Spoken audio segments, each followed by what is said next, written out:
What is up, RetroManiacs? Welcome to the Retro Card Chat Podcast. My name is Mike, and I'm from Mike's Retro Trading Cards.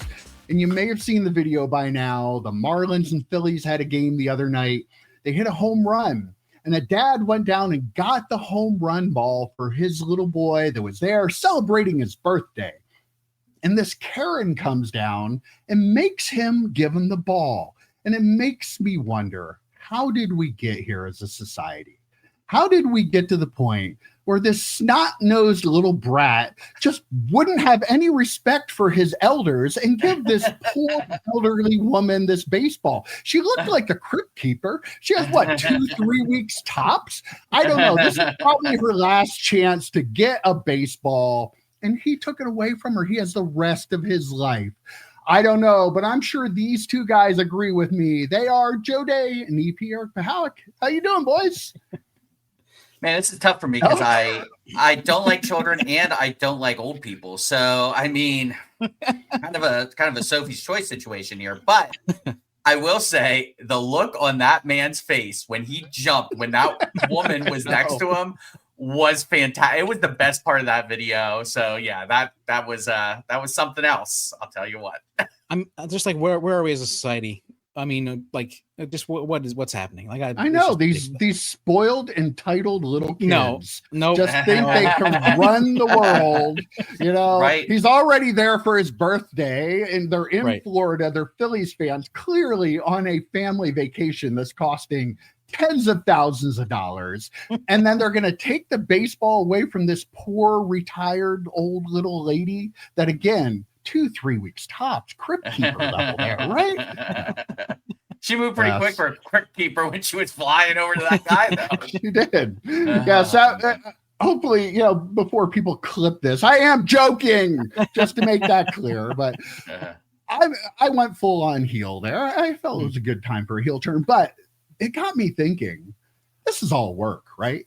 Those people talked to that lady beforehand and said, you know what? If a situation arises, you come down and take the ball from the kid, and then I'm sure that they'll give us all kinds of stuff for my kid because you came down and did that. And she's like, you know what? I normally wouldn't do anything like this, but to help a child, I will do that. Absolutely, right? I think you're on something. I don't like to judge people, but it seems like she's the kind of person who would just do that and would not be out of the kindness of her heart to help the child. The other way. No, I mean, because she's a Phillies fan, EP. That's terrible. No, I don't have anything against Phillies fans. No, don't put words in my mouth. No, you heard it. Yeah, you heard it here first. He hates old people, kids, and especially if they're Phillies fans. Yes. Terrible. So terrible. Oh, wow. Man. You have to be a certain kind of person to do that, and I don't think that. There's no work there, Mike. I'm sorry. She had no shame. Holes in your... I'm trying to play the heel here, but she is the ultimate heel. She had no shame. I'm going and getting that ball. I wish they had a camera on her husband, because I wanted to see his reaction to her. Not again. Not again. She's done this multiple times. She started in the minor leagues. Now she's moving up. But wow. Yeah, fantastic. So what's new and exciting, everybody?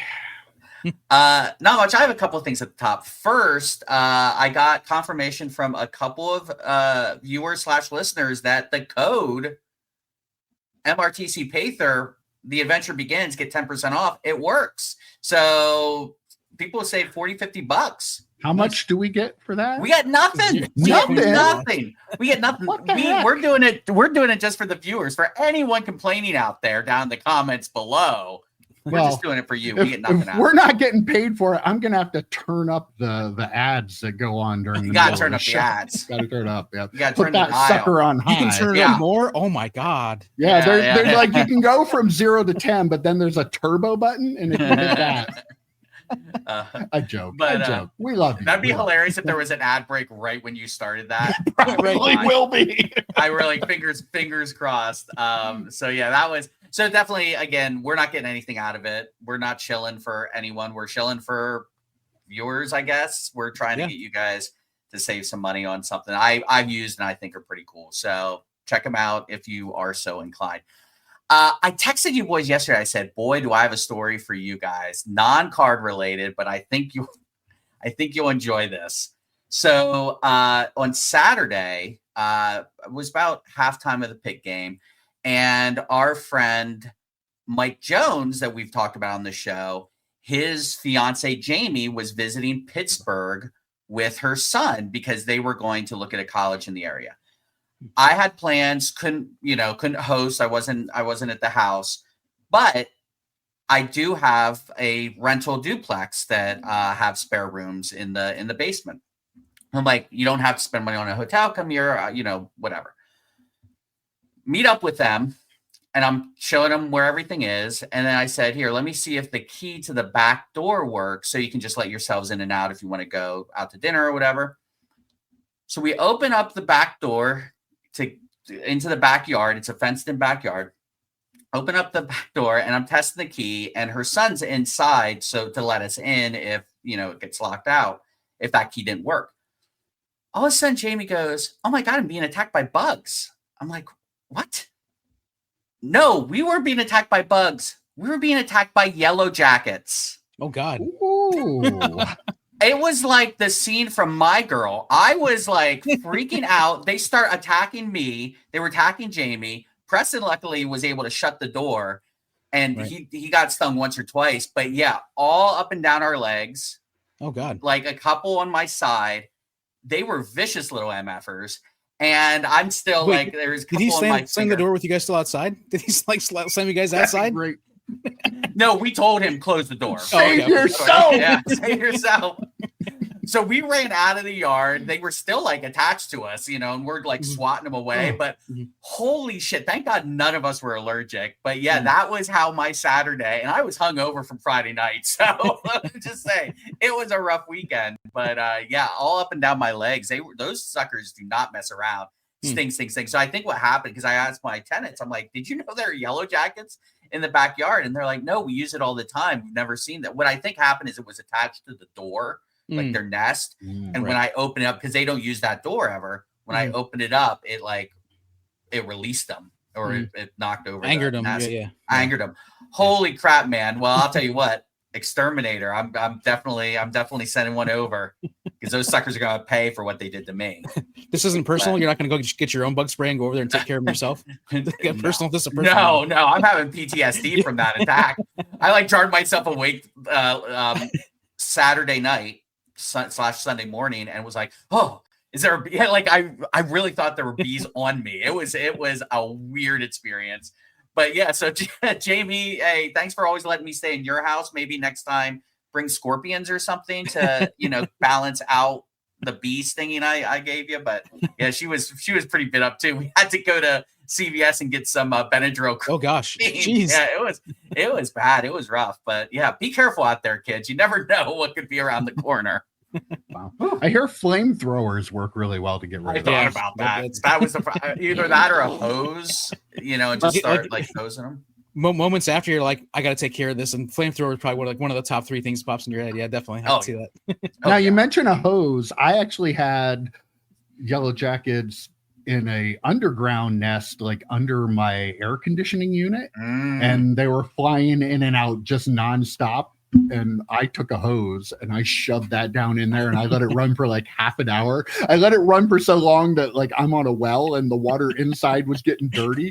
But I had like 3 or 4 flying around that must have been outside of the nest, and they were like, what happened? But yeah, got rid of them. It worked. Yeah. That's awesome. That's what they might have been an underground thing too, and we just stepped in the wrong area and they went nuts too. I wasn't sticking around to ask questions. I was bolting. My entire hobby life flashed before my eyes, boys. I was like, I don't think I'm allergic. I've never been stung this fucking much. No, I don't know if I am or not, but yeah. Wow. So there it is. That's my non-card story of the week. Well, I'm glad you're still with us. Yeah. Well, when you texted, we were joking around about EP's hip hurting because of golf. And you sent a text, pod's canceled, EP needs emergency hip surgery. I didn't read the rest of that context. I'm like, between me getting stung by bees and EP now needing emergency surgery, what's going to happen? What's going to happen? Thought that was real? I, for a hot second, Is that beyond us though? I had to no, you guys be you like, did. You hey, did. I'm having an emergency. You almost died. Yeah, right. So. Yeah. Some Monday morning you click this on and there's just nobody sitting here. It's just a blank video. You'll know something happened. You'll know. We'll still be here though. Live. This is live. So it's live. Absolutely. I don't control that. What's new and exciting with you, EP? How do you follow that up? Well, I mean, since you brought it up, like I hurt I like twisted something when I was swinging the golf club playing golf with these guys a couple weeks ago, and it was finally almost healed up. Last weekend, went and played cornhole, and that aggravated it. And then it was finally all healed up, yesterday. And then I was like, what's a good idea? I had to go to my niece had a soccer game in Bloomsburg. I was on my way back. I was like, what? I go to stop at the driving range and hit some golf balls. I don't need to do anything crazy. So I hit 100 golf balls in less than an hour. And so yeah, but I feel fine today. So I must have fixed it right up. So I'm all better now. I feel great. Wow. Great story, bro. Hurts his hip playing golf, and then aggravates it playing cornhole is either the thing a drunk would say, or a thing an old man would say, or drunk old man. Actually, both. Yeah. Yep. Yeah. Absolutely. I'm both. Speaking of which, I got to crack this open. I've been working on card stuff, getting ready for the next card show, September 20th at the Susquehanna Valley Mall. Just trying to get some stuff together. I just want to get some new baseball boxes, like my baseball boxes. I've been taking them to the last two shows I've gone to, so I want to make sure I have some good baseball stuff for my customers at the next show. So that's the only card stuff I'm working on. I don't know if I'm going or not. Do it. Don't feel like everybody in the comments. Tell Mike set up the next card show. Don't want to. Yes, I don't know. Doesn't want to deal with the drama. Doesn't want to deal with any drama. Yes, that's true. I don't want to deal with the drama. I do cause a lot of drama at the shows. I'm very much a troublemaker. All right, guys, let's get into it. Because I don't have anything going on. Because what would I do? Nothing. You didn't get stung by bees or throw out your hip playing cornhole? No, nothing. By the way, the day we played after our fantasy football draft, that night when we were kind of speed golfing, and I bashed my knee against the center console. Yeah. That still clicks, by the way. I walk down the step, it's click, click, click, and it's the same leg that I had my surgery on a couple of years ago now at this point, and the same leg I had the surgery on when I was 17. So this leg, just take it at this point. Like, it's God trying to tell me something. Like, you shouldn't have this left leg. Like, like a Winter Soldier leg. It gets you like a Winter Soldier. Really, it feels. There's so much metal in this. I'm like the Terminator on the left leg side. But yeah. Wow. So you guys sound like a bunch of old guys. We are. We are. Well, maybe next time you send your cards to PSA to get graded, you'll be able to get some money to help you pay all your medical bills you suddenly have, because PSA is now offers when you reveal the card grade in the app. So, we talked before about how people that had cards in the vault were seeing offers popped up. And then we've talked about how PSA is lowering the price for people who want to send stuff right to eBay through them. We know they're doing repacks with GameStop. We know they're doing repacks for Jeff Wilson and various other companies. Apparently, they need to buy cards. So if you, on the app, you go to your grade reveal, when you reveal the card at the bottom, if there's an offer for that card, it'll show up right there as you're seeing that your card's a 6, and you'll get the offer on the bottom. It gives you a 24-hour window to accept the offer. They're also changing. You can now have a 24-hour window when you do your reveals to decide if you want to send cards directly to PSA to put on eBay or put in the vault or have them sent back. So before, where you had to pick whether you wanted your cards to go to the vault or have them come back to you, you can now pick and choose card by card. So a lot of changes going on, but boy, yeah, you can sell your commons that you get 10s on right away. EP, aren't you excited about this? It's exciting. Yeah, I'm very excited. I mean, this is a cool for the people that want to use it. But again, this would eliminate the reveals that we record for the show, right? Like that for the channel, and that's, I think, for me, half of the fun of getting cards graded is because I get to do the reveal, or if I go through you, Mike, have you do the reveal just so we have something. I think they're fun for people to watch. So I know I enjoy watching them. So this is not something that I will probably ever use. I can't see myself ever using it, but it is for the people that want to use it. It's great. And how PSA, aren't you gonna like wonder though? Wonder like, what they would give me for it? No, like it's hard. Like it's hard enough to wait to get the package back to see what your grades are. Now you could have an offer for your card in there that you could accept too. It's making it harder and harder to not at least look to see what your grades are before you get the package back. Yeah, I can see that. That's interesting. So we can all agree this is like a massive conflict of interest, right? Like we can just agree on that. Like they grade the cards and then they tell you what the card's worth and send you an offer for the cards. And like Mike made the joke, PSA 6. Yeah, I wonder if anyone is maybe gonna crack out those 6s that they buy for you on the cheap and then regrade them. I don't know. Again, regulations are not for the best of us. They are for the worst of us. And this seems really, really sketchy to me. They are a massive company. They have massive, backing, shareholders, all that stuff. So maybe I'm a little too conspiracy theory this, but they don't have shareholders. They're a private company. Oh, they're private. Not a public company. So nobody's privy to the behind the scenes stuff. Yes. Yeah.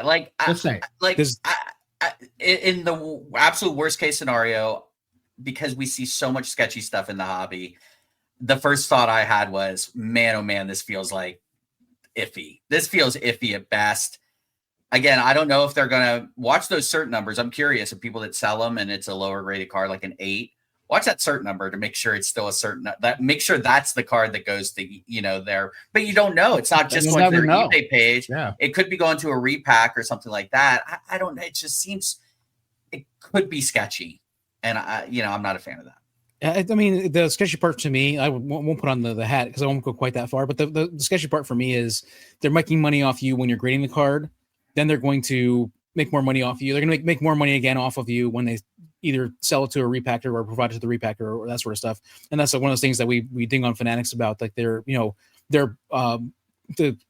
I think it's like the snake eating itself is I think what you say. Like it's just extra. Like they're making extra money on top of stuff that they're already making money on, and then maybe they start throwing a few extra 10s into people that are, or the people who are hitting that button say accept the offer. Maybe they get a few more 10s than everybody else because they can get them and then you put them into repacks for people. I love how he says, "Oh, I don't want to put the hat on or anything," and then adds on to the conspiracy theory of potential shady things they could do. Hat or otherwise, EP, you're doing the same thing. You're saying basically the same kind of stuff I'm saying, that there's some sketchiness factor to this that we can't really quantitate because we don't see behind the scenes. But right. I'm sorry, there is that potential. Anything in this hobby could be scammy, no matter the company. And that just, I don't know. It feels a little sketchy to me. I'm read this the whole episode, I think. Or it might not be. Kind of comfortable. The thing, we don't know. We talk about transparency all the time. Do they know? Do graders know what cards they're looking for? Probably not. Absolutely, they'll say no, they don't know. But do we know that? We don't know that. So yeah, there's a lot. I mean, again, there's so many areas that there's so much money in this hobby that is completely the Wild West, and you just have to trust these giant companies that are trying to make money. And I'm not going to say that PSA is doing anything wrong, but at the same time, we've seen over and over again that companies that can cut corners and do things to make more money typically end up doing that at some point. So, I mean, but for the collector, you have the ability, if I'm sending them a card that would be a 9 that they're grading a 10 and I can sell it to them, I'm going to say, I don't have a problem with that, because I'm getting a 10 and I'm selling it. So there's a lot of stuff that people are going to be okay with because it's not hurting them per se. It might even be helping them. So it is like, I kind of like the idea. I think it's kind of cool. I'm probably anything I send, I'm probably going to look this way and see what I got, maybe consider sending it to PSA to sell for me. I've wanted to try that. If I ever get around to the pile of cards I was thinking about grading and actually send some off, I might do that. But I mean, I kind of like it though. As sketchy as it's not everything bad. might be, I kind of like it. The idea of it is great. I think it's fantastic. I think, especially, for people, I will say this is not for me. I mean, you mentioned you might do a Mike EP. I don't know. Maybe you would consider doing it if their cards are definitely going to sell. Anyway, like I don't grade pretty much anything anymore. So it's not for me. But I could see how someone who looks at cards strictly transactionally or 50-50 at least, transactionally and, collector, then it's probably perfect for them. Depending, I would like to see what kind of offers they're sending out on cards, because sometimes like you look at, like, you'll type in a certain number of a card and you'll be like, how is that only worth that? Or why is it worth that much? And you kind of wonder where they get some of that current value for the declared values sometimes. So you wonder, like, are they going to give 80% of comps, 70% of comps, 50% of comps? Like, I'd love to see if someone's done it or is planning on doing it. Let us know how that goes, because I'd really like to see what kind of offers they're actually giving. Yeah, that was one of the questions I had too. I know with GameStop, they do. I don't know if you guys remember going in and trading in games at GameStop. They had, like, on their computer, they had the value of the game, like, listed on the like they know if you bring in the Legend of Zelda, the original from the NES, like, they know what they're going to pay for that in the computer, and they say we'll give you this for it.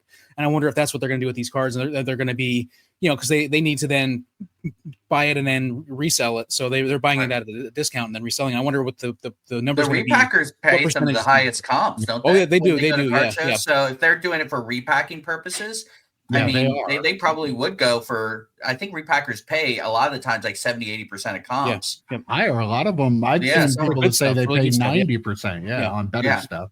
So, I mean, they're clearly doing this because of the repacking. And so, like, they should be able to give strong offers, because once that GameStop repack with PSA goes live to the general public, they are going to sell, they're going to need so many hundreds of millions of dollars worth of cards. Like, that is going to be the biggest thing in the hobby, I'm afraid, for as soon as it goes live. Like, I'm even interested in, like, trying it out. Oh, really? Nice too. Yeah. Yeah. But, like, they're involved with it. They're, like, hand in hand with GameStop on this. So they're going to need a ton of inventory. So I'm guessing they're going to have to pay pretty strong to get that.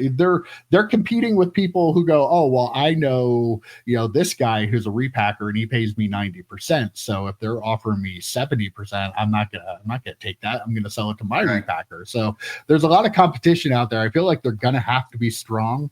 Plus, they can be, because it's a lot of these are going to go into a system where they're going to stay, and they're just going to be bought and then sold back to them by people that didn't want that card for a lower percentage than what they're going to have to initially pay for it. And they're going to be able to keep making profit on that same card over and over and over again. Like, it's crazy. It's like, imagine if you had a card shop, somebody buys a card from you you give them 90% on it, and they buy it, and then they come back and they sell it to you for 80%, and then you sell it again, and then that person comes back and they sell it for 70% to you, the same card over. Like, that's what they're literally going to be doing with these cards. They're going to be selling the same cards over and over in the same repacks. So they should come at you pretty strong initially, because it doesn't really matter if that first wave they're going to make much money on it, because they know they're going to get most of them back. I don't have data, but I know I've seen a lot of stuff about most of the people who buy on these, like, digital repacks end up selling them back. They play it more like it's a slot machine kind of thing. Yeah. So they sell it back to get more, to try to get another one. And that, I would imagine that's a high percentage of people that sell it back, and they're going to keep making money on the same card. So it could be great if you have something that people want. I don't know that I have anything people want, but Maybe I do. I don't know. They have to have bad cards in there too. I was going to say, what's my expression? If everything's a Justin Herbert, nothing's a Justin Herbert. A little antiquated nowadays to say. Though he did have a really big game. MVP. MVP Justin Herbert. But like, yeah, I was going to make the comment that a lot of these cards are going to be filler. It's almost like opening up a pack of just regular cards and, okay, here's 10 base cards, but here's the 2 inserts kind of thing. And you put the, a lot of people throw them away, sadly, but you put the base cards away to never look at again. I think that's a lot of the filler slabs are going to be like that because, hey, we need the margin. We need, if we're going to pay out for I don't know what the end of the rainbow card is, like a 52 mantle is going to be like the big hit of this repack of 1.5 Mickey Mantle or something. You're going to need cards that are worth $30 to $40 to make up for that card. Just how repacks work. So yeah, absolutely. Like everyone will be interested in any card that's graded because they just need that filler. Yeah, I mean the perfect cards for this for them was going to be like a PSA 9 of like a really good insert, mid-end insert, or a PSA 8 of like a higher end insert. Because people are like, oh, it's a really cool card, but you know what? It's only a 9, so I'll sell it back. Oh, it's only an 8. I'll sell it back. Like those are like the perfect cards for this. Like a 10 of like one of those really cool cards. Oh, I want to keep that one. But there's like a 9 of something like that is gonna be sold and bought and sold and bought and sold and bought and sold a million times through that system. Yeah, and we already live in a world where a PSA 9 is worth less than raw for a lot of cards. So, there is a huge segment of the hobby that if they send a card in and it doesn't get a 10, they're going to be happy to just get rid of that 9 because it didn't get a 10. So some of them for like pennies on the dollar too, right? Like they'll be like, I don't care. Yeah, absolutely. Well, maybe you'll be able to sell some of those cards yourself at Fanatics Fest next year. If you just happen to be in town for the World Cup final, you can also go to Fanatics Fest because they announced that next year they're holding it from July 16th to the 19th.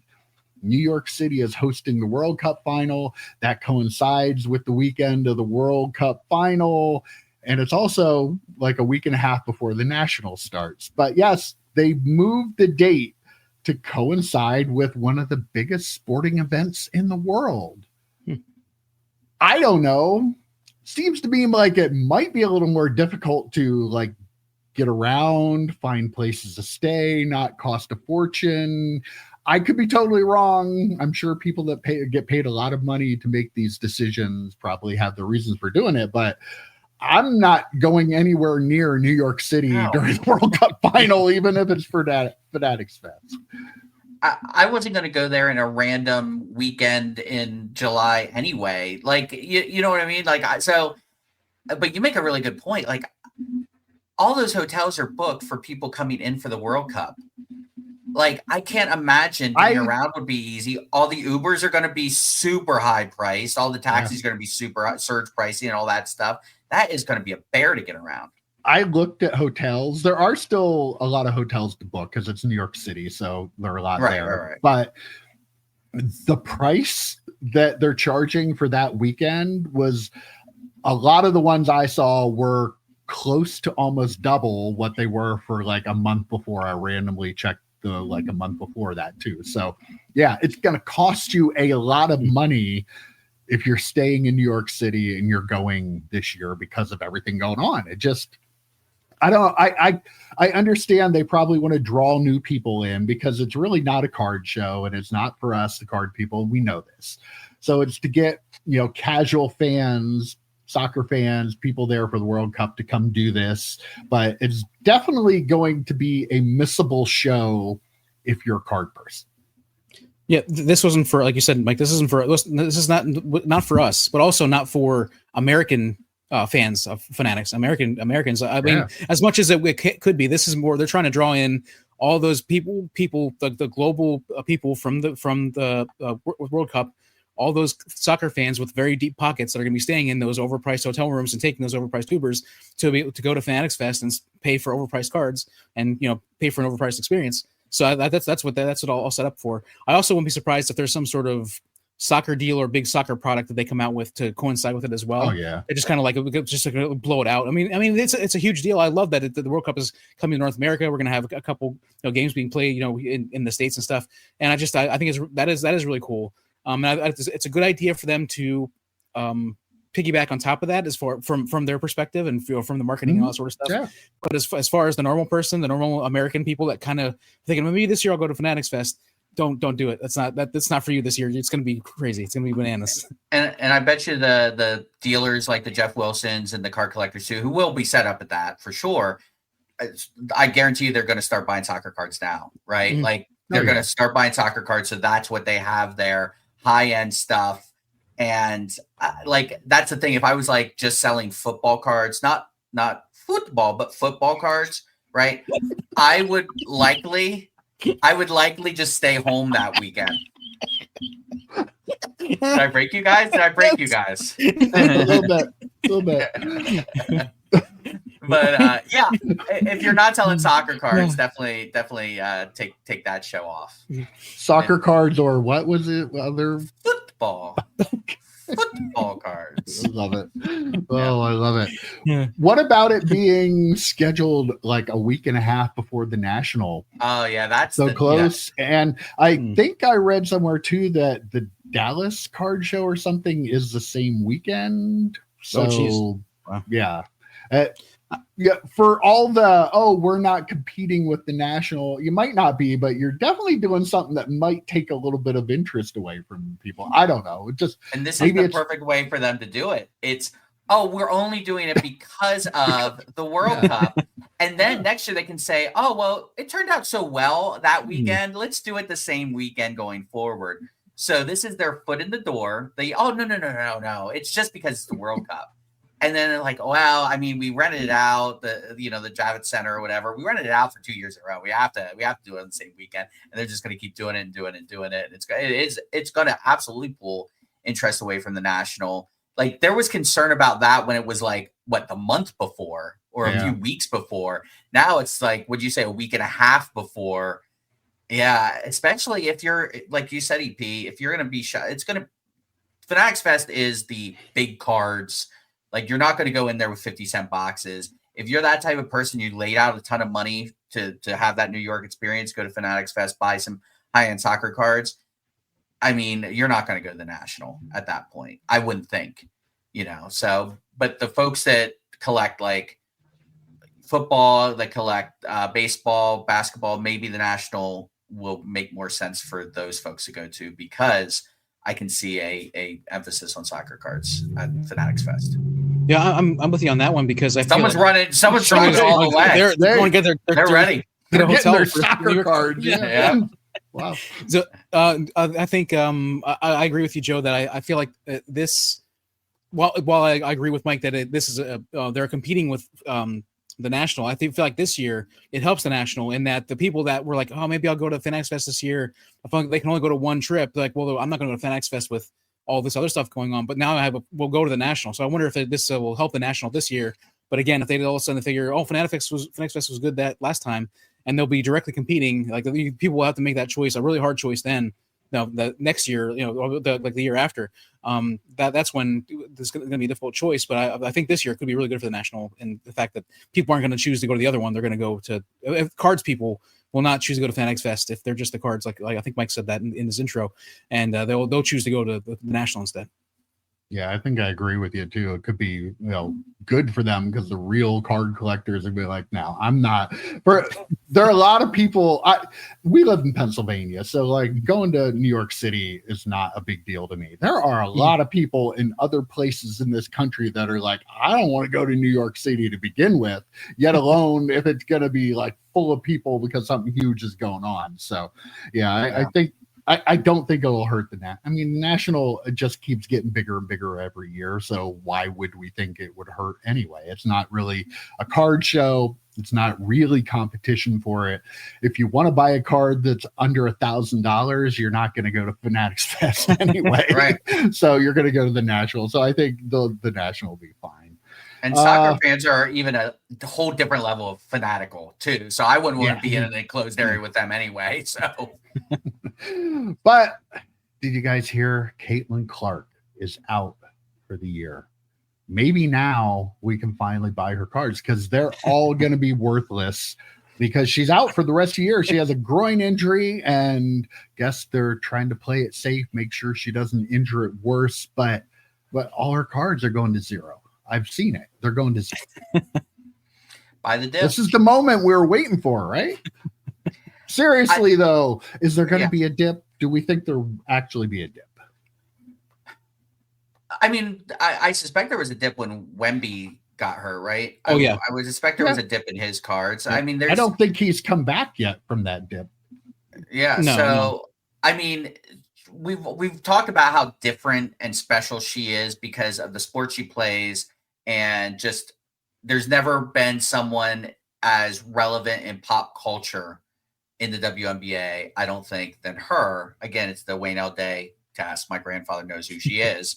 Probably couldn't name 5 NBA players, but he knows who Caitlin Clark is. So there is a difference there. That being said, I mean, we joke around all the time. Spider-Man can't tear his ACL. Like, this is the issue you have with sports cards. I mean, the people that laid out $500,000 plus for those, I mean, they probably weren't looking for a quick flip anyway, so they can probably just hold those cards. But you're at least going to hesitate now and be like, "Oh man, I just laid out $500,000 for a player who, a week later is out for the season."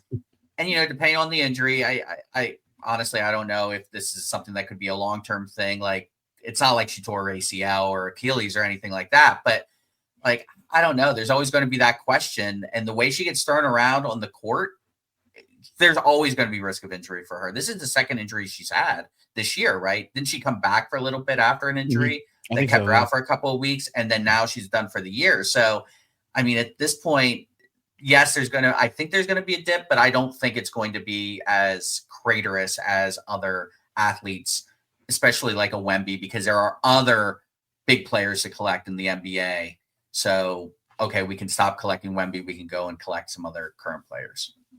Yeah, I agree that there'll be a dip for sure. There's probably even a dip. There probably was even a dip in the offseason, a slight dip. It's going to be very, very minor. But almost her car's not going to all become affordable all of a sudden. Like, you're not going to be able to get one of those 1-on-1 flawless whatever's. There's Mike, sorry about that, but it's just they're not going to come down in value enough to be. We're like, oh, I should buy up 100 of these because now it's cheap. They're going to go down a touch probably, but I don't see it being that much. And it doesn't sound like, I'm not 100% sure, other than the groin, like just the word groin, what the injury is. But you wonder if I would assume it's probably just not a major injury, and they're even playing it off, like Mike said, as a preventative type thing to make sure she's doesn't get hurt worse or something like that. So I mean, I feel like she just getting shut down for the rest of the year, and then she'll be back next year, and there's no question about that. And her cards will probably maybe even get a huge spike next year when she comes back, when she's back playing again.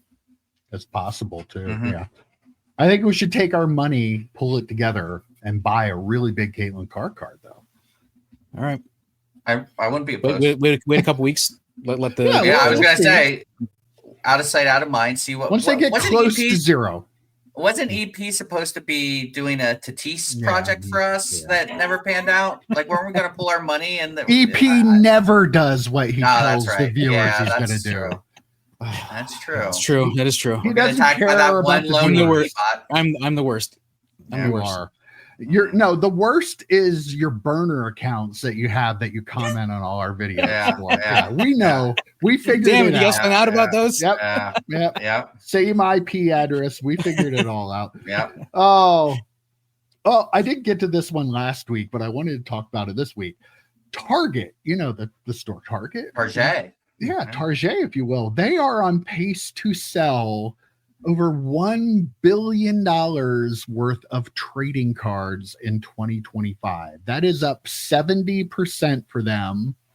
And clearly, Pokemon is one of the biggest drivers of that increased sales. But yeah, almost $1 billion is going to be sold by Target. And they're noticing clearly that they're selling a lot of this, and they want to lean into it a little more and try to expand it. So I don't know. Are we going to have like a Fanatics deal with Target pretty soon and end up with like kind of the Dick's Sporting Goods model in Targets? It wouldn't surprise me. Maybe, but I actually think if Target was smart, they would reach out to who is it, Wizards of the Coast or whoever produces Pokemon and try and get some sort of deal with them, right? I mean, that's definitely that's what I bet you that billion is not 50-50. Oh no, they get a lot of Pokemon product too. I think they just knowing, looking at the stuff over the years, they've always have more stuff there than Walmart ever had. So I think they're in pretty good with them. Yeah, I'm curious on because again, I've never been a Pokemon collector, but are there Target exclusives or stuff like that for Pokemon? Yeah. I'm not sure about Pokemon. There are for I know there are for sports cards. I know there are for sports cards. I mean, if there was some sort of Target exclusive deal that they could do with Pokemon, I think that'd be a lot of fun for them. Financially, it would be crazy. But maybe there is a deal with Fanatics, Mike, but I don't know if that's the market. Maybe just expand that market a little bit. But I think Pokemon's their bread and butter. $1 billion with a B. That's insane, right? That number is insane. And we talked about back episode 1, 10x in the hobby, and it's Pokemon that's doing it. It's not necessarily Fanatics is doing it. Pokemon is the driver right now. Absolutely. And the thing is, I go to Walmart, I go to places I can never see any there. Go to Target. Even I went to the Target up in Muncie a couple of weeks ago. I talked about I got some, a part of the billion is that the mega boxes now cost $100. Or $70 or whatever. So the prices on those are going up too. But I look for Pokemon there was not a Pokemon card or box in sight. There's the people are camping out to get these Pokemon cards like they were for sports cards back in during the COVID, during the pandemic, the pandy, if you will.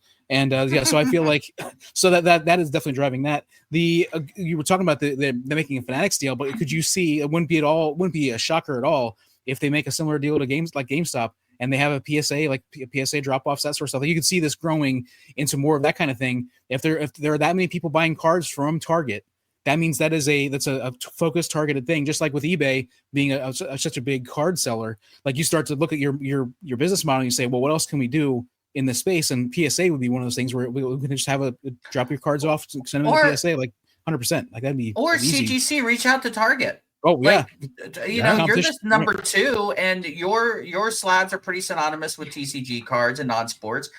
Reach out and work with Target. I mean, there are opportunities there because that's the thing, EP. If no one else is working with them, PSA will swoop in. Mm-hmm. I mean, and I wouldn't be surprised if they do that. They're doing it with Dick's Sporting Goods with drop-offs. They're doing it with GameStop. If Target really wants to lean into it, they need to lean into it all the way, and that includes some sort of grading partnership. And I think CGC is the way to go. CGC should be thinking this is the way to go. PSA stepping on our comic book sales and things like that, our comic book grading sales. Okay, let's go do their model at Target, which is arguably bigger than Dick's Sporting Goods and bigger than GameStop. I mean, Target is all over the country. Multiple, city of Pittsburgh, just the suburbs have 5 or 6 of them just around me. It's crazy. So yeah, I think CGC, man, do something. Panini do something, get them exclusive WNBAs. I don't know. There's a lot of the other companies other than Fanatics and PSA who should be making those type of big moves. Our local Target, the snack bar is gone. Yeah. So they should take that space. Maybe they're turning into a PSA submission area there. Yeah. Maybe we should do that. We should just can we rent the space where you had the snacks and all the food? And So I walked in the other day and I was like, this giant wall where the snack bar used to be. And I'm like, what is going on here? But maybe that's solid soft pretzels. Used to be solid soft pretzels. Yeah. And the soft pretzels were decent. Yeah. They're good. All right. So let's see. Where are we going to go here? Joe's going to love this one. Oh, no. eBay's CEO, I believe his name is Jamie Iannone. I apologize. Sounds like a dick. Sounds like a dick. He was on Squawk Box on CNBC and talking about eBay and the eBay authentication program. And he said that the eBay authentication program has never passed a counterfeit item. Bold. technically might be true. I don't even know. Technically, I don't even know about. I mean, what do you consider the red PMG Jordan? That's what I'm thinking. Yeah, find counterfeit, right? You know, it's not sure. It's not a printed, like someone in their basement printed off this card, and as you think of like counterfeit dollar bills or something like that, but like they took a real card and fudged it and painted it in with marker. I mean, sure, technically, I guess maybe it's not considered counterfeit, but technically, since their authenticity guarantee is only guaranteeing that the slab is authentic, I guess technically it's true. But in reality, no, there are things. If you have a card that you know is wrong in a slab, but the company that graded it screwed up, you can sell it on eBay. Like you can screw somebody over on eBay because of the terms of their authenticity guarantee. It is the dumbest thing in the world. We've talked about this many times, that if there is a clear difference between what the card is and what the card says it is, they shouldn't pass that, but they do. It's just making sure that that's an actual cert number and there was nobody that tampered with the slab. And it is the dumbest thing ever, because the higher price cards are going to be in there, and you can look, they can send back a raw card for the tiniest little thing and say, oh, you had it listed at near mint, right, Joe? But if it's in a slab, it could be a 1. And if they put a extra 0 on it and made it a 10, guess what? The buyer's screwed. And honestly, honest to God, I think that is why they are scrutinizing raw cards so hard, because they want you to send them to be graded. PSA wants you to send them to be graded. So if they say, nope, this card doesn't match the description supposedly, or the drop-down menu, even though now I've been putting in my listings, listed this as near mint or better, which for the person authenticating means PSA 7 or better, just so to help them out. I put that in the description to help them out. I'm sure they didn't know, and that's why.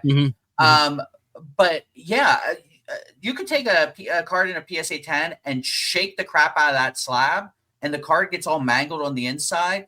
Says PSA 10. Doesn't matter if it's bent in half somehow. It's a PSA 10. So, okay, we're just going to slide it through. I talked to you guys about that Benedict Cumberbatch autograph that was clearly held out in the sun for, I don't know, 3 years on pavement or something. And it came through. The autograph is going to be dead on that card in a couple of years, because once they start turning black and gray, they're going to fade away. And that got past eBay authentication, which is absolute horseshit. Like, I love that program probably more than anyone else. But my God, they need to fix it. It's such a great idea that they need to actually scrutinize a little bit. And for him to go on CNBC and saying, oh, how do you know that? Because you could have done that, pass a counterfeit card. The buyer doesn't know because it's eBay authenticated. So they'll never know it's a inauthentic card, or they'll never know it's a counterfeit card. There's no way for you to prove that. So it seems unlikely that even the best authenticator would catch 100% of everything that goes to it. Just because PSA slab stuff that's inauthentic. Like PSA has slab stuff, and they're supposedly they are the market leader. They're supposedly the best in the business at authenticating stuff, and they've slabbed things incorrectly that were counterfeit cards and fake cards. So you're telling me that eBay, looking at raw cards through PSA, again, this is not eBay people sitting there and looking at these cards. These are PSA staff members that are going through and authenticating your slabs and your cards. If they make mistakes during the normal grading process, you know they're making mistakes during the authentication process. Absolutely. Yeah, I feel like I have a theory about why potentially he said what he said. Like, I think he probably went into like legal and was like, "Hey, I want to say this. We can't say that because that's ridiculous. What if you use the word counterfeit?" And that, I mean, and he also word, right? It wasn't. He also said, "To my knowledge." Oh, okay. Oh, well then, yeah. Well, he's probably checking in with the PSA, the authenticators every day to see how things are going. He's probably in there every day talking to him and giving him a pep talk every day on Slack and everything. To my knowledge, what a great disclaimer. Yeah.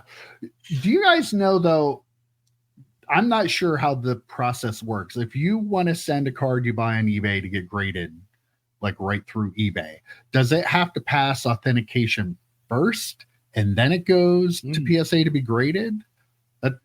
I should have looked this up, but I didn't really think about it until right now when we were talking. But like, I feel like that should go through authentication first. That would make sense. Like you were talking, Joe, how they want you to get it graded. Maybe if they're being tougher on what the physical condition of the raw cards are and authentication, it's maybe to make sure people are sending cards to get graded that are a little closer to what they're supposed to be. I don't know, but maybe they don't. I don't know if they don't. Let us know in the comments. Yeah, because if they don't, think about this. If you send in a card and it is deemed inauthentic, like I'm trying to work my head around how, because you get charged if you send in a fake card to PSA, you get charged the fee. So if they don't authenticate it beforehand, and then the person had clicked on send it to PSA directly to get graded, are they still charged that fee if it's not authentic? Do you know what I mean? Like I would guess you probably do, because I would hope not. Yeah. But they do it if you just send them in and they think it's not min size or anything. They don't charge you for that. But if it's fake or if it's been altered, they'd still charge you the fee. I feel like it's probably it makes sense in my mind for it to go just straight to the grader, because I feel like the authenticators are probably like junior graders, kind of, right? Like where the graders, the person, I don't know, though. They need to know. They need to know what's authentic. Sure. So. Yeah, I guess. I mean, in a perfect world. Yeah, perfect world. Yeah. But. So, and I feel do the people authenticating it, are they just like off the clock graders who get paid like a stipend or something for working on the weekend to authenticate cards? Like I wonder what their role is in PSA. It feels like me. You ever watch like any of those like cop shows or cop movies where like, yeah, I killed a suspect, and they got me on desk duty now. Like, yep, like, exactly. You screwed up really bad with the grading of Michael Jordan BMG. Right. And they're like, all right, you're on desk duty over at eBay authentication, man. We can't have you out there in the real world. It's been nice working with you guys. Where are you off to now? I gotta work. I go to the authentication over in Minnesota. Oh my gosh, sorry, dude. Or where did they send John Larroquette at the end of Stripes, like the base in like Alaska? Antarctica, I think it was. Antarctica, yeah. All right, so here's an interesting question for you. If a card that isn't a 1 of 1 has a 1 of 1 stamp on it, does that make this card a 1 of 1? Yes, absolutely. The reason I ask is because there was a Panini Select LeBron James. It was a green, white, and purple parallel that is a fairly common card. But one of them, at least one of them, I don't know how many there are, but at least one of them had a 1 of 1 Panini stamp on the back of the card, when this card on the checklist is not a 1 of 1 card. It's a fairly easy to get parallel. It's just a plain old and unnumbered parallel. But this one has a 1 of 1 on it. So there was some debate of, is that card a 1 of 1? I mean, technically it is, because it says 1 of 1 on it, but it may not actually be a 1 of 1, and it's not supposed to be a 1 of 1. So where does this fall? Is it a real 1 of 1, or is it not a real 1 of 1? I mean, it should be a real 1 of 1. It should be an error card. I mean, which it's the only one. Again, we don't know officially if any more got stamped, right? So there could be multiple. There probably are, because probably are. But yeah. So like, if no other ones are found, then this should technically be treated like a 1 of 1. And I'll tell you what, it's probably more valuable than it should be, because of the story with it. I think people are going to be drawn to try and get that card if the person who pulled it, has a desire to sell it. I bet you they could sell it for a good amount of money. I'm curious on how like someone like PSA would authenticate it. Going back to the last thing, how would PSA authenticate this 1 of 1? But if there are multiple ones, maybe not like everyone is printed like this, but there are multiple ones. It's kind of like almost the reverse of the no name on front, where they had too much ink on it, and they were stamping these as 1-of-1s. They should have actually some value though, and it takes a card that's fairly common. Would you say the purple and white dragon smoke skin? Yeah, exactly. Parallel, whatever, retail exclusive bullshit. I mean, whatever. So, but it should take a card that probably doesn't have a ton of value and should put some value on it, because again, the story, the fact that it is technically stamped a 1-of-1, it is a 1-of-1. If there's no other 1-of-1s, there are more of them. Unless there are more of them. Yes. We probably would know by now if the entire print run all had a 1-of-1 on the back. This is such a common parallel. But even if like half of it was like, then whatever. But if this is like the only one stamp 1-of-1, for me, it's more desirable than like the Black Finite, right? Like this, because it has a story behind it. It is an actual real it is the real 1-of-1. And so I love it. I think it's great. I would take it. For it's me a anyway, purple parallel, which LeBron plays for the Lakers, right? Color perfect. Match. Yep. Color match. Put in the thing. It's a green, white, and purple. There's some green purple in it, but the green doesn't go really well. Damn. Fanatics runs really the printer, so they did this on purpose, right? They're just messing with Panini now. Somebody put the hat on. Mike's wearing the hat right now. I don't think they did it on purpose, but to your point about them running the printing companies, I mean, ironically, thanks Panini. No, it's actually thanks Fanatics on this one. This is Fanatics' issue again. They own the printing companies. Everyone complaining about quality control of Panini products needs to recognize that the Panini does not actually do the printing of their own products. Fanatics does, which is such a weird relationship. But here we are. Brings me back to this question. Panini, I just saw a release schedule. They have quite a few basketball products that need to come out before October 1st when Fanatics takes over the NBA license.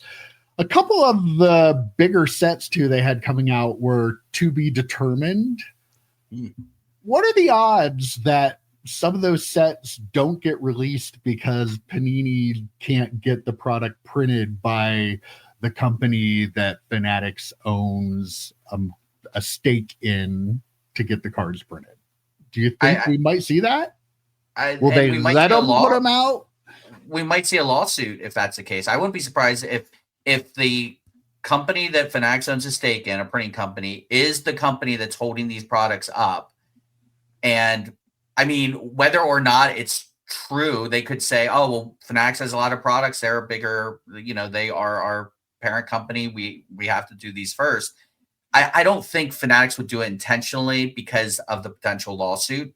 You don't? But wow. I think it would. Well, I say that now. And I'm like, I think it'd be a bad look. Fanatics doesn't care. They just want your money. So maybe they would do it and don't care. But some of these products, though, would really, really upset collectors if they didn't come out, especially, National Treasures Flawless, which is usually the last couple that Panini does in the season run. Maybe there's something in the contract that says if they were, put to order before such and such date, they're allowed to be released. So it's not really an issue. I honestly don't know. Again, we don't see hardly any of this behind the scenes stuff to know for sure. So speculatively, I think maybe they have like something in the contract that they are allowed to release if they have them on the schedule and they've given the printing company enough time or something, they are permitted to release those products.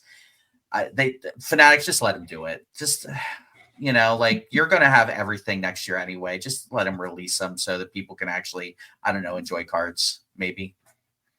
Yeah, I agree. I feel like there's probably something contractually or some sort of deal that was made where, as long as it is like within reason, as long as if it's planned out and they have the schedule, like everything's going to look like, or they have a certain level of detail on this set. They just have like, oh, well, we're going to do X, we're like some hopeful thing they're going to do. They actually have plans and that sort of stuff. As long as that's in place before the contract runs out, they probably will honor that or whatever, something like that. I would think that's the case anyway.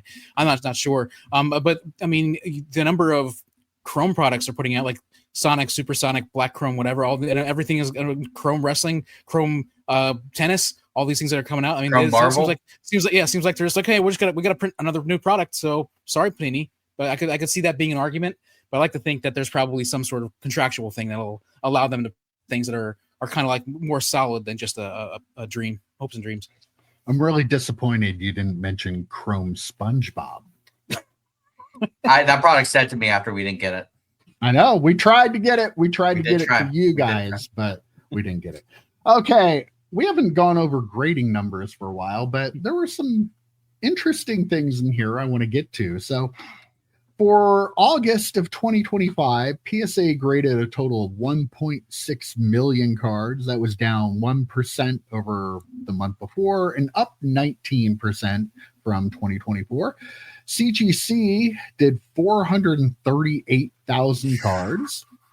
That was up 10% over July and up 156% over 2024. SGC did 118,000.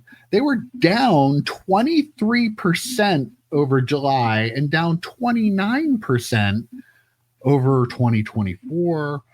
Beckett did 64,000. They were down 14% and 1% over year. The breakdown, still very interesting. 661,000 sports cards for PSA. That was down 2% over July and down 20% again over 2024. Meanwhile, they graded 1.01 million trading card games and non-sports. That was about even with July and up 75% from the year before. CGC did a whopping 36,000 sports cards in July. Oh, wow. In August. That was down 8% over July, but up 68% over 2024. But they did 402,000 trading card game and non-sports. Let's just say trading card games, because that's really what's being graded. Up 12% over July and up 169%. Nice. SGC did 112,000 sports card. Beckett did 30. SGC did 6,000 trading card game, and Beckett did 34,000. But there was like 1.5 million trading card game cards graded in August. That's crazy. But the number I want to go back to here is that SGC number. That is the lowest month they have had since September of 2023. Down 23% for the month and down 29% over last year. And coincidentally, this was the first month without Peter.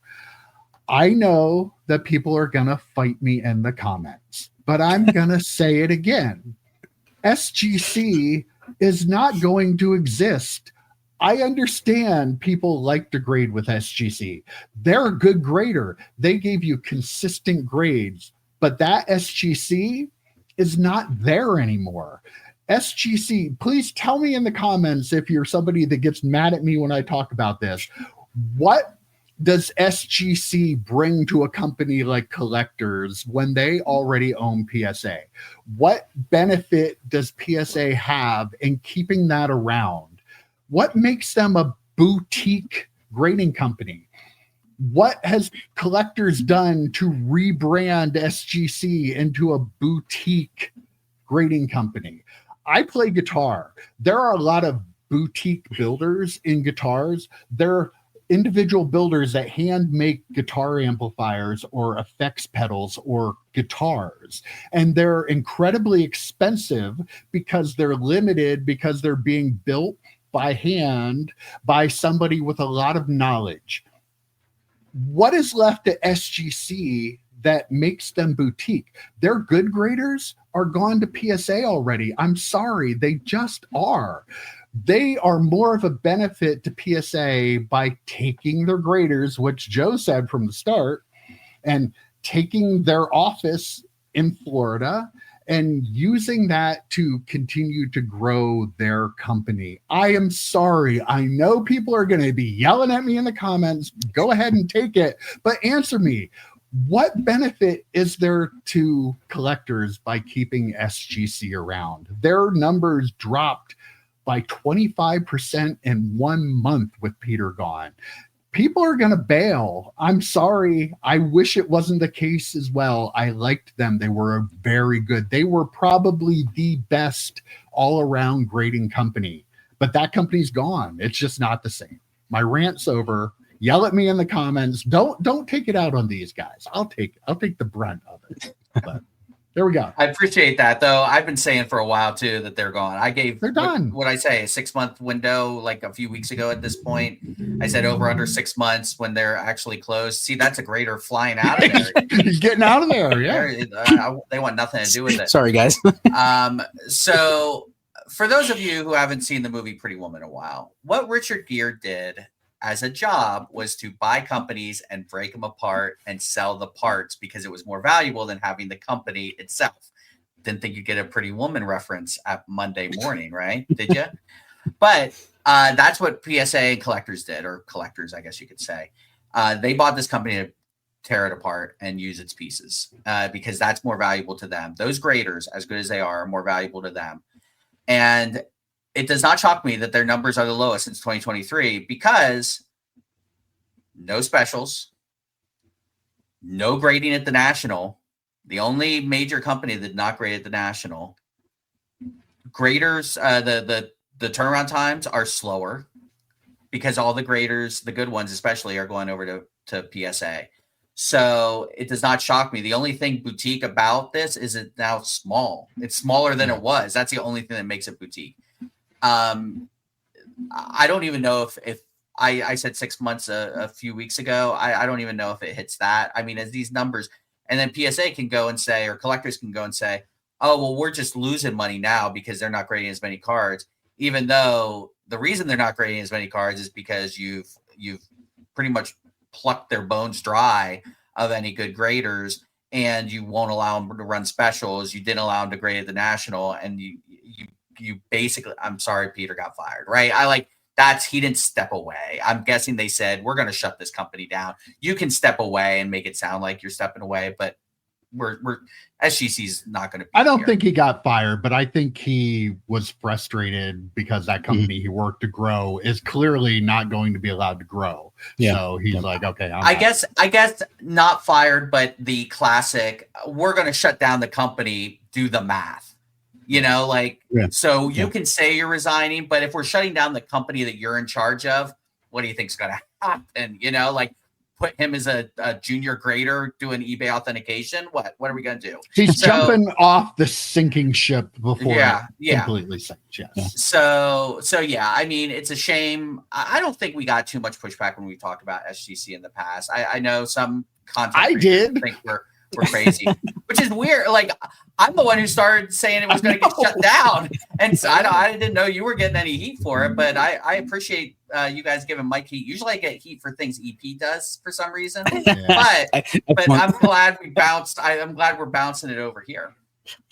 SGC is boutique in like name only. Like I prefer the slabs, right? I prefer those slabs and the label. I prefer that over at PSA all day long. But when it comes to resale, PSA has always been number one there. And so like if yours a diehard and you stick and you like that label, that's the boutique part of it, right? That's the only thing left that you could say. Well, because like I guess I've both said the graders are gone, the turnaround time isn't what it was. This price is still lower than PSA, but still like there are so many things that they've taken away from it. Like and Joe mentioned that they used to do the specials in 2023 when I bought the cases. I was sending stuff to SGC because they were doing these deals on like 2023 Bowman and Topps, and I was able to get cards graded for a super cheap price and make a little bit extra money on those cases and stuff. And I thought that was great. It was a lot of fun, and I feel like that was a point where SGC was becoming number two. Like if they weren't number two at that point and number wise, I think they were growing, and they were. I think they were probably because of their lineage as far as grading like vintage cards and stuff too. I feel they were probably the biggest threat to PSA. So that's why collectors bought their biggest threat, and now they're just destroying it, saying, you know what, we took care of number two. Now we don't need to worry about it anymore. And I feel like they have done everything they can to make sure SGC is continuing to, like, in this era where they're grading, like you said, 1.5 million trading Pokemon cards, and we probably, I didn't add them all up, but it's probably 200 or 2 million cards in general being graded in a month. How is a grading company not grading more than they were the previous month? I mean, especially when the number was so low to begin with. Like, how is it not grading more? It's because they're being held down. They're not being allowed to do any deals, that sort of stuff. I really think that. And you brought up the vintage thing, which is true. Everyone did love using SGC for their vintage. There are a lot of people, especially like those hardcore folks. Mm-hmm. And PSA knew that, right? And they figured, well, they're not going to send their vintage to BGS. they're not going to send their vintage to CGC. So where's the vintage going to go if SGC is not around? So they're going to hem and haw about, oh, SGC's gone.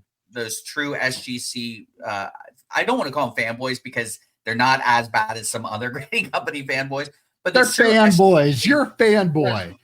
Those true. Jesus. Those we got Mike fired up before the pod. Come at me. Come at me. We got Mike super fired up before the pod, so that's what's going on here. But so the SGC folks who really, really like SGC now will need to go to PSA. They're not going to go to the other two grading companies, right? So PSA mission accomplished. Put the banner up. Get on the flagship. Put the banner up because mission accomplished, baby. Nothing could go wrong. Yeah. And EP, you hit it on the head. They were a growing company, and they're doing really well, but they were also available to be bought, and that was known. And collectors, knowing this was a growing grading company, wanted to make sure that nobody else swooped in and got them. That was, I guarantee you, that was the number one reason that collectors bought them. They didn't need them. They didn't really want them, but they didn't want anybody else to have them. They didn't want CGC to have them. Yeah. So, or Fanatics or a company with a ton of cash, right? Yeah. That could help them grow. Yeah. You know, if they were doing such a good job that if a company wanted to buy them and invest money in them and run specials, they could have grown that even more. And collectors didn't want that to happen. I want to call you out on one thing though, EP. You said how you like their slabs and stuff better than PSA, but out of, let's say, the last 100 cards that you've graded, what company did you use? I mean, it's always PSA, but I've always been going along with you on those grades, though, or somebody else. Like I don't have a PSA my account. Fault. So yeah, I mean, it doesn't have anything to do with the fact that it's worth more money, right? If somebody's already doing. Well, I mean, that does help. It does help a ton, right? But I do have an order that I like. I have an order of a handful of cards I want to send to SGC that I'd love to send to SGC, but I'm like Joe was like, all of a sudden the news came out and Joe's like, oh, I'm going to wait about sending that one card in. They were potentially going to send to SGC a couple weeks ago. And like, I'm in the same boat where I'm like, so now it's my fault now because I didn't send my exactly. card. Yeah, I said, so basically EP takes no responsibility here whatsoever, which as I know usual, the boss down there will comment about how great EP is and how I can't believe it. By the way, you've called him out first. I'll be the one who gets called out in the comments for questioning wisdom or whatever. So that all checks out. Yeah. All right. Well, again, come at me in the comments, but yeah, they're gone. Yeah, go at Mike in the comments. Yeah. They will. They don't like me talking bad about SGC, and I like SGC. Right. Don't get me wrong, but they gone. Sorry about that. All right, guys. Well, it's it's Monday, right? We got a Monday night football game to get ready for. So I'm gonna have to cut this off here. I think we've covered it all. We've said all that needed to be said. Pretty good chat this week. I will see you when? Not tomorrow, not the day after, next week. Take care, boys. Football. Adios.